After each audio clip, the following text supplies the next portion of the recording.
Alright, it's time to talk about one of my favorite series of all time now that it's got itself a banger anime adaptation. I've been reading this thing ever since it was first being serialized, and it is something special. Of course, I'm talking about Sousou no Frieren, or its English title, Frieren, Beyond Journey's End. We've got plenty of other promising shows this season like Dr. Stone, Spy Family, and the 100 Girlfriends that really love you. But hear me out, guys. You do not want to skip the best anime of fall 2023.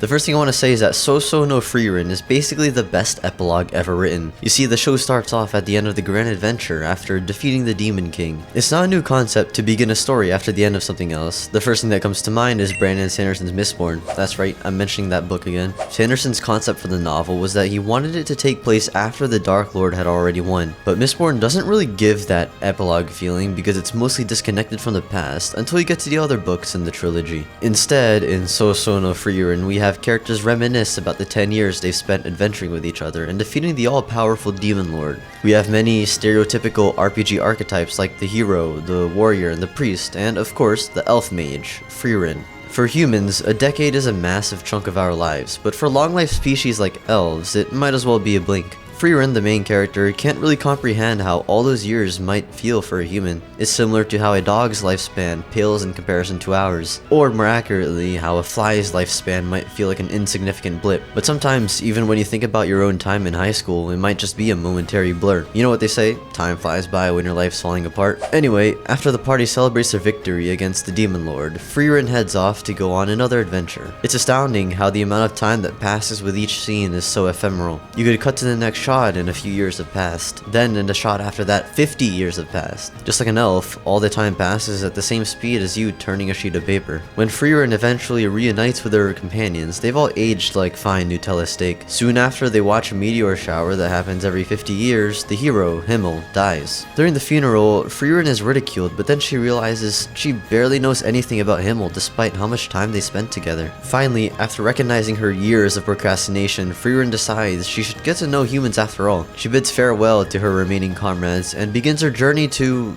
make friends. Yeah, that's definitely selling the story short, but the main focus of the story really is on the characters, the relationships, and how Frieren learns to value each fleeting moment. It's insane how there's enough detail in the first episode that it could be its own standalone masterpiece. Now, starting the narrative after the big adventure is a great hook, but it got me thinking. Sousou no Frieren starts at what is generally the weakest part of anime and manga. Think about it. We can all name more than a handful of shows that have controversial endings. In fact, we have the infamous Gainax ending, named after the same studio that created Evangelion and its mind-melting ending. Somehow, Gainax topped itself with Panty and Stocking, which is an even more bonkers ending. Of course, Gainax endings are an exception, not the norm, but still, it's actually quite rare to see an anime or manga end without controversy. I'm not talking about the ending of a season, though. I'm talking about the ending of a whole series. Just name a finished manga or anime that has a mostly positively received ending. For me, the first thing that comes to mind is Fullmetal Alchemist Brotherhood, because it's such a compact story with a satisfying conclusion. You know, there's a reason why it's #1 on Mel. Recently, we've also gotten stuff like Mob Psycho and definitely a few other shows, but the majority is struck with controversy.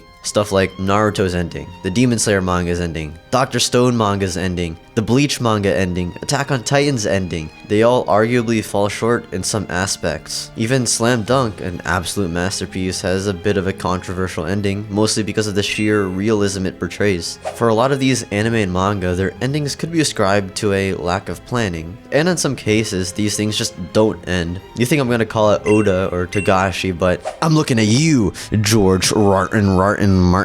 When the hell are you gonna finish A Song of Ice and... Sorry, I got a bit too heated there. So what happens when you take the weakest part of anime and manga and start your journey from there? What happens when the story takes place beyond the journey's end? Well, that's how you get the best epilogue ever written. As much as I like the story, I can't ignore the nuanced world building. I'm a huge fantasy fan, and it pains me when I see such lazy worlds in many fantasy anime, but there are some outliers like Witch Hat Atelier, of course. Frieren doesn't have the same complexity in its magic system as the aforementioned series, but there's an immense amount of thought put into developing the world as Frieren travels with her companions. For instance, I've never thought about how old magic could become obsolete as new magic gets developed. During the fight against the demon Qual, we see him use Zoltrak, a previously overpowered form of magic. But after Qual was sealed, mages researched ways to counter Zoltrak. As magic developed and grew more powerful over time, Zoltrak became no more effective than average offensive magic. It's real-life power creep. Later, we get more exploration of elves as a race. We learn that they're actually an endangered species. Since they live for so long, there's not much drive to reproduce, just like how long-living animals in our world tend to be less fertile than shorter-life animals. I'm glad to see that the implications of traditional Tolkien elves are actually explored. The whole immortality hurts message has been done over and over again, but it never fails to hit hard. Like, I still remember reading Tuck Everlasting as a kid, and that still sticks with me to this day. Another cool thing that I always love to see in stories is the significance of names and how they relate to their identities. For example, Frieren is German for freezing or cold. Fern is German for far or distant. Himmel means sky.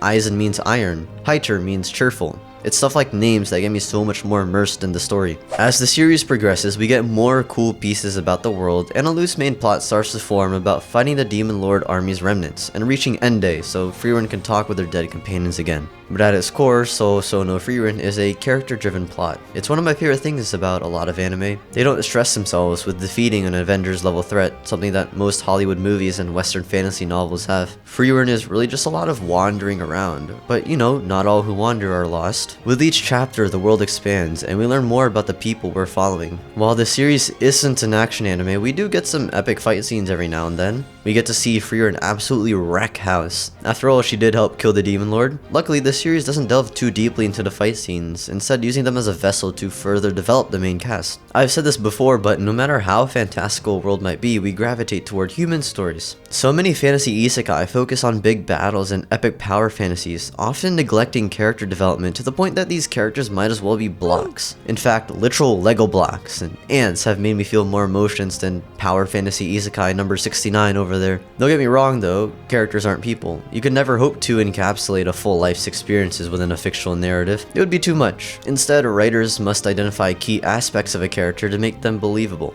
In the case of Frieren, we're able to get a great grasp of a character from actually how little we get to see of her over 1,000-year past. It really emphasizes how little she thinks of time. Other than her master, Frieren's past is defined by her journey with the hero's party. It's astounding how we mostly only get to see Himmel through flashbacks, but he feels like a long-lost friend. The end of the journey is such a defining aspect that it's what sets Frieren's new journey in motion. From there, the series really puts in the effort to explore its main theme, the passage of time. Until we get to the exam arc, when we stay on like 1 year for 50 chapters, but that's a whole nother can of worms. Anyway, while it's not a new concept, we don't often get to see what happens after the end of a story. Sometimes I wonder if everyone really does live happily ever after. Maybe the world ends up getting invaded by an army of alien robots. Who knows? Frieren's journey offers us a unique perspective on the aftermath of the epic quests we often read about or witness in fiction. By framing the narrative around a protagonist like Frieren, who initially displays emotional detachment, we can witness a remarkable transformation as she gradually learns to connect with more people.